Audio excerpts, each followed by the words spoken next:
जय हिंद everyone, welcome to the defence academy platform. आज हम बात करने जा रहे हैं नरेशन की।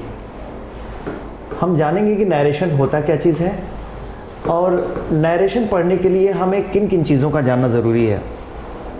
ठीक है, नरेशन एक ऐसा टॉपिक है जो एकेडमिक क्लासेस से लेकर कॉम्पिटिटिव लेवल के सारे एग्जाम्स में पूछे जाते हैं। ठीक, नरेशन पहले हम जानें नरेशन होता क्या चीज़ है, और फिर दूसरी चीज़ मैंने ये कही कि नरेशन पढ़ने के लिए हमें किन किन चीज़ों का जानना ज़रूरी है। आज इस टॉपिक पे हम लोग बात करेंगे। ठीक है, तो नरेशन जो ये वर्ड आया है वो वर्ड आया है नैरेट से। ठीक, नैरेट का मतलब क्या होता है? नैरेट का मतलब ये होता है हम किसी स्पीकर की बात को सुनते हैं और उस स्पीकर की बात को या तो हम हूबहू वैसे ही किसी के सामने रख दें या हम उसमें कुछ चेंज करके उस स्पीकर की बातों को दूसरों तक पहुंचाएं, लेकिन उसके सेंस में कोई चेंज ना हो। तो ये दो तरीके होते हैं किसी बात को दूसरों तक पहुंचाने का। अगर हम किसी स्पीकर की बात को हूबहू लिख देते हैं तो वो हमारा कहलाता है डायरेक्ट नरेशन, और अगर उसमें हम कुछ चेंज करके दूसरों तक उस बात को पहुंचाते हैं लेकिन उसके सेंस में कोई चेंज नहीं करते तो हमारा कहलाता है वो इनडायरेक्ट नरेशन। फॉर एग्ज़ाम्पल, अगर मान लो कि राम कोई स्पीकर है और उसने किसी से कहा आई एम ऑनेस्ट। ठीक है, आप देख रहे होंगे कि ये राम के स्टेटमेंट को हमने डबल इन्वर्टेड कॉमा के अंदर लिखा हुआ है, जिसको हम बोलते हैं रिपोर्टेड स्पीच। ठीक, और इस वर्ब को हम बोलते हैं reporting verb. Reporting verb, reporting verb से हमें ये पता चलता है कि इसमें स्पीकर कौन है और ये स्पीकर किसके बारे में बात कर रहा है। हालांकि इसमें ऑब्जेक्ट नहीं है इस रिपोर्टिंग वर्ब का, तो हमें ये पता नहीं चल पा रहा है कि राम ने किसको ये बात कही है कि आई एम ऑनेस्ट। ठीक, अब ये जो स्टेटमेंट है, राम का जो स्टेटमेंट मैंने हूबहू जो लिख दिया है, ये हमारा कहलाता है डायरेक्ट नरेशन। आपने पढ़ा होगा कि नरेशन के दो पार्ट होते हैं, एक होता है डायरेक्ट नरेशन और दूसरा होता है इनडायरेक्ट नरेशन। और यही डायरेक्ट नरेशन से हमें इनडायरेक्ट नरेशन में चेंज करना हमें सीखना है। ठीक, तो हमने बताया कि नरेशन पढ़ने से पहले आपको कुछ चीज़ों का जानना ज़रूरी होता है। सबसे पहले ये चीज़ कि ये डबल इन्वर्टेड कॉमा के अंदर लिखी गई जो बात होती है, जिसको हमने कहा अभी रिपोर्टेड स्पीच, इस रिपोर्टेड स्पीच के सेंटेंस को आपको पहचानना ज़रूरी है। ठीक है, सिर्फ सेंटेंस को पहचानना ही ज़रूरी नहीं है, बल्कि इसमें किस टेंस का यूज़ किया गया है ये भी चीज़ पहचानना ज़रूरी है। दो चीज़ें हो गई। सेंटेंस में क्या पहचानेंगे? आपने पढ़ा होगा सेंटेंस के टाइप्स। बेसिकली हम सेंटेंस के 5 टाइप्स हम बात करते हैं। थोड़ा सा मैं इसके बारे में डिस्कस कर लेता हूँ, वरना वीडियो तो बहुत लंबी हो जाएगी। पहली चीज़ है असर्टिव, सेकेंड हम पढ़ते हैं इंट्रोगेटिव, थर्ड हम पढ़ते हैं इम्परेटिव, फोर्थ पढ़ते हैं एक्सक्लेमेटरी, और इसके बाद हम पढ़ते हैं ऑप्टेटिव। तो ये 5 तरीके के सेंटेंस होते हैं। अब ये रिपोर्टेड स्पीच का सेंटेंस जिस भी तरीके का होगा उसके सेंस के अकॉर्डिंग हम रिपोर्टिंग वर्ब को चेंज कर देंगे। अगर इसमें सिंपल एक स्टेटमेंट की बात कही गई है, या इसमें क्वेश्चन की बात की गई है, इसमें ऑर्डर एडवाइस रिक्वेस्ट की बात की गई है, या कोई एक्सक्लेमेशन किया गया है, ठीक है ना, सडन सरप्राइज की बात हुई है, ठीक है, या हम प्रे कर्ज की बात कर रहे हैं, विश की बात कर रहे हैं, तो ये सारे सेंस जो हमारे सेंटेंस से आएंगे उसके सेंस के अकॉर्डिंग हम रिपोर्टिंग वर्ब को चेंज कर देंगे। एक तो ये चीज़ होनी चाहिए। दूसरी चीज़ हमें ये पहचानना आना चाहिए कि इस सेंटेंस में जो लिखा गया है, ये जो सेंटेंस हमने लिखा है, इसमें हमारा ये टेंस कौन सा यूज़ हुआ है। क्यों ये चीज़ें हम बात कर रहे हैं? क्योंकि जब भी हमारा रिपोर्टिंग वर्ब अगर पास्ट में होता है तो हम रिपोर्टेड स्पीच के टेंस को उसके पास्ट में चेंज कर देते हैं। ये बेसिक कॉन्सेप्ट है जो आपको पता होना चाहिए। रिपोर्टिंग वर्ब अगर हमारा पास्ट में लिखा गया है तो रिपोर्टेड स्पीच के टेंस को हम पास्ट में चेंज कर देते हैं। Got it? इसलिए आपको टेंस का पहचानना ज़रूरी है। क्लियर है? समझ में आ रही है यहाँ तक बात?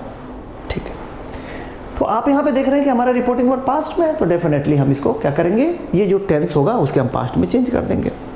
दूसरी चीज़, अगर हमारा ये रिपोर्टिंग वर्ब अगर मान लो कि ये प्रेजेंट में होता, कैसे हम पहचानते हैं प्रेजेंट, पास्ट, फ्यूचर? ये हम सारे वर्ब से ही पहचानते हैं। क्योंकि टेंस आपने पढ़ा होगा, ये टेंस जो होते हैं ये वर्ब के फॉर्म्स होते हैं, यानी वर्ब के फॉर्म्स को अगर आपने पहचान दिया तो टेंस को पहचान लिया। तो अगर आपकी ऐसे लिखा होता या अगर विल शैल के साथ अगर लिखा होता, ठीक है, ठीक है, तो इस तरीके के अगर यहाँ पर रिपोर्टिंग वर्ब होता तो रिपोर्टेड स्पीच के टेंस में कोई चेंज नहीं होता। ठीक है, इतनी बेसिक चीज़ें मेरे ख्याल से आपको समझ में आ गई होंगी। अब आते हैं हम दूसरी चीज़ पर। ठीक, जैसा कि हमने सेंटेंस लिखा था, आपको याद दिला दूं, लिखा था मैंने राम सेड, ठीक, what Ram said, I am honest. ठीक है, ये बातें हमने लिखी थी।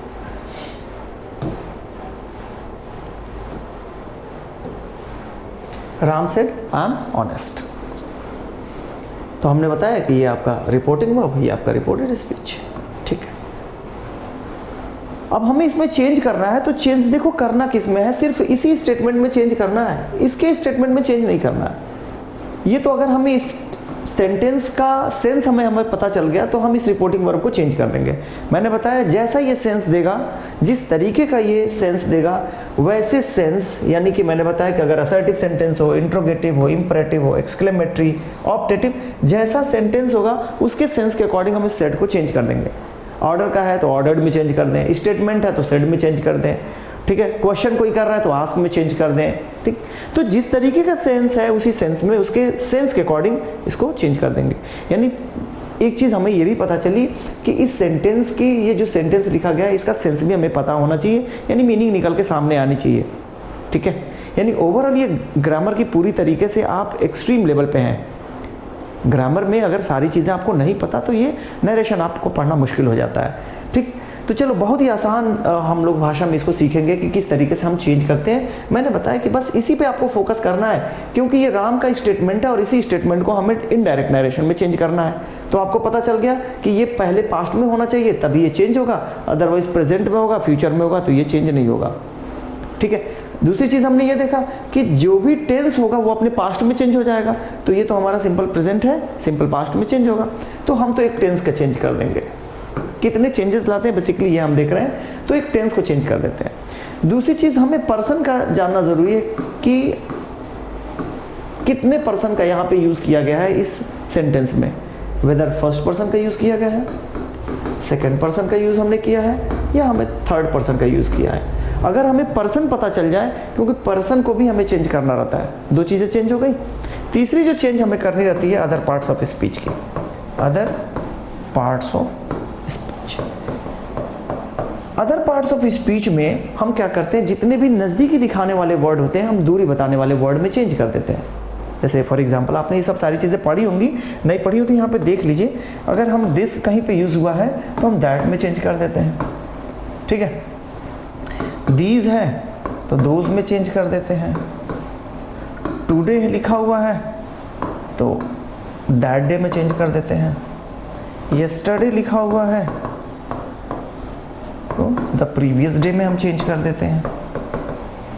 ठीक, टुमारो लिखा हुआ है, टुमारो लिखा हुआ है तो आप द नेक्स्ट डे में चेंज कर देते हो।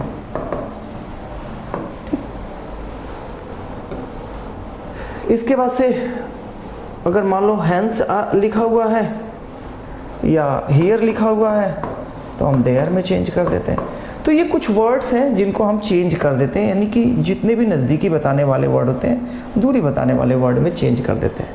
फिर सवाल पैदा होता है कि ये ऐसा हम करते क्यों है। हम हर एक सेंटेंस को जब पास्ट में दिया हो तभी हम दूसरे यानी रिपोर्टेड स्पीच को चेंज कर रहे हैं, अदरवाइज नहीं कर रहे हैं। तो इसका सिंपल सा लॉजिक यही है कि अगर मान लो कि मैंने कोई बात आपसे कही, ठीक है, तो आप मेरी बातों को मेरे कहने के बाद ही नैरेट करोगे, और जब नैरेट करोगे दूसरों से तो मेरी कही गई बात तो पास्ट की हो चुकी होगी ना। इसका मतलब आप किसी स्पीकर के बात को दूसरों तक जब नैरेट करने जा रहे हैं तो वो स्टेटमेंट उसका पास्ट का हुआ रहता है, तभी आप नैरेट कर पाते हो। ठीक है, यही बस रीज़न है कि जितने भी सेंटेंस होते हैं वो अपने पास्ट में चेंज हो जाते हैं। क्लियर है? तो टेंस पे अच्छी पकड़ हो, प्रोनाउन अच्छे से आप पहचान लेते हो, ठीक है, अदर पार्ट्स ऑफ स्पीच आप अच्छे से पहचान लें। अब देखिए बिल्कुल आसान है चेंज करना। चलिए इसको हम चेंज करके देखते हैं। अगर आपको पता हो, यहाँ पे नहीं पता हो तब भी काम चल जाएगा, यहाँ से तो आप समझ ही रहे हैं, सीख ही रहे हैं। तो ये रिपोर्टेड स्पीच अगर आप देखें तो रिपोर्टेड स्पीच जो है हमारा, ये रिपोर्टेड स्पीच ये हमारा सिंपल प्रेजेंट में है। सिंपल प्रेजेंट चेंज होता है सिंपल पास्ट में, और जब सिंपल पास्ट में चेंज होता है तो ये हमारा वर्ब भी चेंज होता है, यानी ये चेंज हो जाएगा वॉज में या वर में। डिपेंड करता है कि हमारा अब यहाँ पे सब्जेक्ट कैसा आने वाला है। ठीक है, अच्छा ये जो हमारा रिपोर्टेड स्पीच का जो सेंस हमारा है या जिस टाइप का हमारा सेंटेंस है वो हमारा असर्टिव सेंटेंस है। और अगर असर्टिव सेंटेंस है, स्टेटमेंट है, तो ये हमारा सेड को हम टोल्ड में चेंज कर दें, कोई दिक्कत नहीं है। ठीक है, या सेड को सेड में ही रहने दें, कोई दिक्कत नहीं है। राइट, तो यहाँ पे हमने कहा राम टोल्ड। अब यहाँ पे जब हम इनडायरेक्ट नरेशन में चेंज करेंगे तो ये कॉमा और डबल इन्वर्टेड कॉमा हट जाता है और यहाँ पे कंजंक्शन आ जाता है दैट। ध्यान रखिए। अब यहाँ पे हमारा पर्सन है, ये हमारा टेंस है, अदर पार्ट्स ऑफ स्पीच है ही नहीं। तो अब यहाँ पे देखो आई किसके लिए आ रहा है, तो राम ने कहा राम सेड आई, यानी ये इसका मतलब ये कि आई आ रहा है राम के लिए। तो यहाँ पे प्रोनाउन है, यहाँ पे नाउन है, तो राम के लिए जो प्रोनाउन यहाँ पे यूज़ करोगे वो यूज़ करोगे ही। ध्यान रहे ये स्मॉल लेटर से शुरू हो रहा है, कैपिटल लेटर से शुरू नहीं हो रहा है, क्योंकि अब ये दोनों मिलके एक सेंटेंस हो जाएंगे। ये कंजंक्शन की तरह यूज़ कर रहे हो। ही जब यूज़ करोगे तो वॉज यूज़ करोगे, वर यूज़ करोगे नहीं, तो ये सेंटेंस आपका चेंज हो गया। यानी कि डायरेक्ट नरेशन से इनडायरेक्ट में Ram told that he was honest. ठीक है, क्लियर है। अगर इसी सेंटेंस को थोड़ा सा हम दूसरे वे में चेंज करें, इसको हम चेंज कर रहे हैं। जैसे मान लो यही स्टेटमेंट अगर ऐसे लिखा होता, Ram said to Kamal, Kamal, you are an idiot.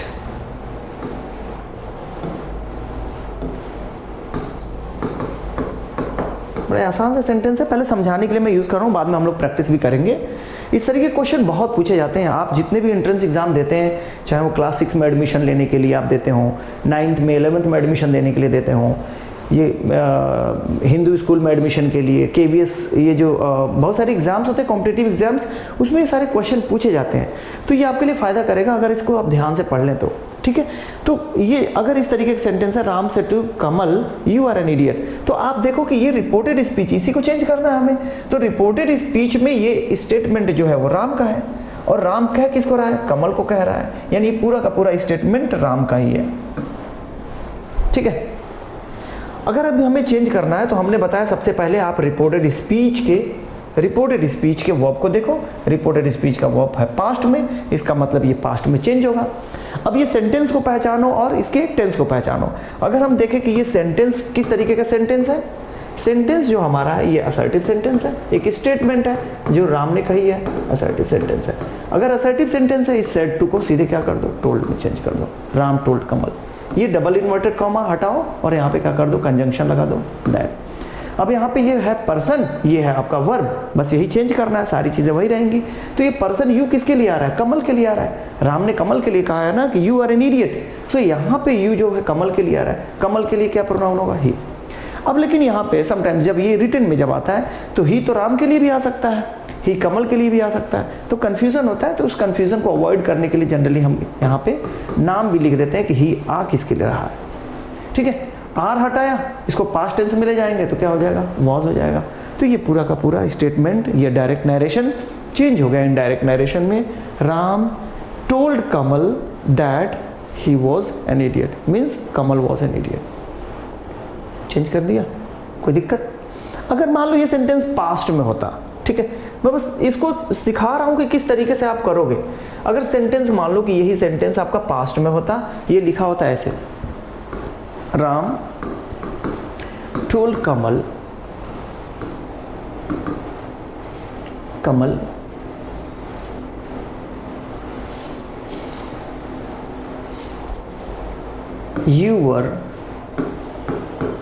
you were a teacher। चलो ये सेंटेंस हमने पास्ट में अब लिख दी। ठीक है, आप इसको कैसे चेंज करते? फिर देखो, फिर आप करते क्या, ये रिपोर्टेड स्पीच का सेंटेंस है, इसी में चेंज करना है, इसी में 3 चेंजेस करने हैं। पर्सन में चेंज करना है, दूसरा वर्ब में चेंज करना है, अदर पार्ट्स ऑफ स्पीच है नहीं। आपने देखा कि यहाँ पे रिपोर्टिंग वर्ब पास्ट टेंस में है, इसका मतलब रिपोर्टेड स्पीच का टेंस बदलेगा। टेंस बदलेगा तो टेंस आपने आइडेंटिफाई कर लिया कि ये सिंपल पास्ट टेंस में है। सिंपल पास्ट टेंस में है तो हम इसको पास्ट परफेक्ट में टेंस चेंज कर देंगे। चलो टेंस चेंज हो गया, ठीक है। तो हम इसको लिख देते हैं राम टोल्ड कमल, ये बस हटाते हैं, इसको कंजंक्शन लिख देते हैं दैट। यू अब देखो किसके लिए आ रहा है, राम जब कमल से कह रहा है तो यू तो कमल के लिए ही आ रहा होगा ना, तो कमल के लिए हम प्रोनाउन क्या यूज करेंगे, ही। टेंस चेंज करेंगे, simple past past perfect tense में चेंज होगा, तो उसके लिए यूज करते हैं हैड के साथ वर्ब की थर्ड फॉर्म। हैड तो आ गया, थर्ड फॉर्म क्या होती है, हैड के साथ वाज वर्ब की थर्ड फॉर्म जो होती है वो होती है बीन अ टीचर। तो आप देख रहे हैं कितना आसानी के साथ आप चेंज कर पा रहे हैं नरेशन को, डायरेक्ट नरेशन को इनडायरेक्ट नरेशन में, ठीक है। कब चेंज कर पा रहे हैं आसानी से, जब आपका सारे कॉन्सेप्ट क्लियर है। आपको पता है कि रिपोर्टिंग वर्ब क्या होता है, आपको पता है कि रिपोर्टेड स्पीच क्या होता है, आपको पता है रिपोर्टिंग वर्ब का सब्जेक्ट क्या है, रिपोर्टिंग वर्ब का ऑब्जेक्ट क्या है, पहचान पा रहे हैं। आपको पता है कि आप जो रिपोर्टेड स्पीच लिख रहे हैं तो रिपोर्टेड स्पीच का सेंटेंस किस टाइप का सेंटेंस है। आपको ये भी पता है कि रिपोर्टेड स्पीच का टेंस क्या है, रिपोर्टेड स्पीच में आप पर्सन को पहचान पा रहे हो। ये अगर सारी चीज़ें आप अगर पहचान पा रहे हो, यानी बेसिक्स आपके क्लियर हैं, तो बिल्कुल आसान है। अदरवाइज टफ तो है ही है, ठीक है ना। उनके लिए टफ है जो मेहनत नहीं करते, जो चीज़ों को रट डालते हैं, ठीक है। तो ये आज के लिए इतना ही। इसके बाद से हम लोग क्वेश्चन पे जब प्रैक्टिस करेंगे तो और सारे कॉन्सेप्ट मैं आपसे डिस्कस करूंगा। तो मैं आपसे एक रिक्वेस्ट करूंगा कि आपको अब एकेडमिक क्लासेस यानी कि एकेडमिक पढ़ाई के लिए दूसरे चैनल्स पे जाने की ज़रूरत नहीं है। डिफेंस एकेडमी का एक नया चैनल शुरू होने वाला है जिसमें हम सिर्फ एकेडमिक से रिलेटेड बात करेंगे। क्लास 6 से लेकर क्लास 12 तक की सारे सब्जेक्ट्स की स्टडी हम यहाँ पे कराएंगे एक ही प्लेटफॉर्म के नीचे, ठीक है। तो मैं आपसे रिक्वेस्ट करूँगा, अगर वीडियो आपको पसंद आती हो तो ज़रूर इसको लाइक एंड सब्सक्राइब करें और अपने दोस्तों में भी शेयर करें, ठीक है, कि हम लोग और भी अच्छा आपके लिए कर पाएँ। Thank you so much, thank you for your cooperation.